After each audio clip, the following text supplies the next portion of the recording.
जिस देश का राजा अंधा होता है, उस देश में न्याय पाने की इच्छा कभी करनी ही नहीं चाहिए। जैसे द्रौपदी के समय जब भरी सभा में उनका चीरहरण हुआ था, तो अंधे राजा भी चुप बैठे थे। सारे वहाँ की न्यायमूर्ति चुप बैठे थे। ऐसे ही अब तो लगता है कि हर बेटे की हिम्मत टूट चुकी है। बलात्कार होगा, पहले तो आरोपी को पकड़ा ही नहीं जाएगा। अगर पकड़ा भी गया तो 4-5 साल बाद छूट जाएगा, उसको जमानत मिल जाएगी। यह बात काफ़ी लोगों को शायद चुभेगी। थोड़े बहुत लोगों को नहीं, काफ़ी लोगों को चुभेगी ये बात। ऐसे कितने ही बलात्कार के केस हैं जिसमें उस समय बहुत भड़के, कैंडल मार्च हुए, लोगों ने शोर मचाया, लेकिन फ़ायदा क्या हुआ?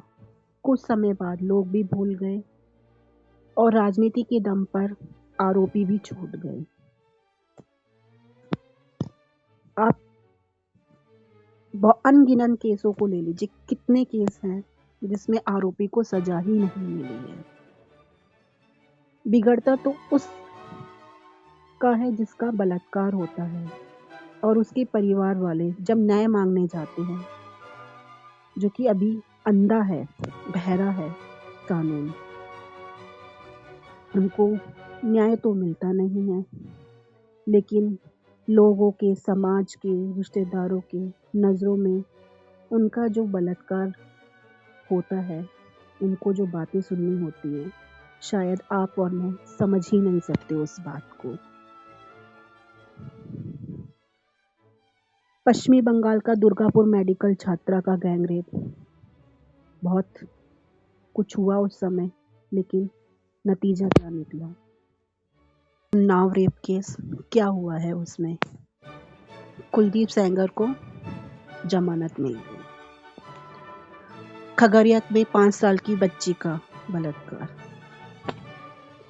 उत्तराखंड के high profile case Ankita Bhandari. कितने ही केस हैं जिनके नाम लिए जा सकते हैं। उनका आज तक कुछ भी नहीं हुआ है। ये या तो हमारी कानून व्यवस्था खराब है, या हमारा राजा खराब है, या फिर हम लोग ही खराब हैं, जो कि न्याय पाने की तलाश में कितना ही हम घूमते हैं, कितनी ही जिल्लत सहनी पड़ती है, लेकिन न्याय मिलता नहीं है। राजनीति और पैसा दोनों ही आरोपी को बचा ले जाते हैं। उनका कुछ नहीं हो सकता है। सोचें और समझें।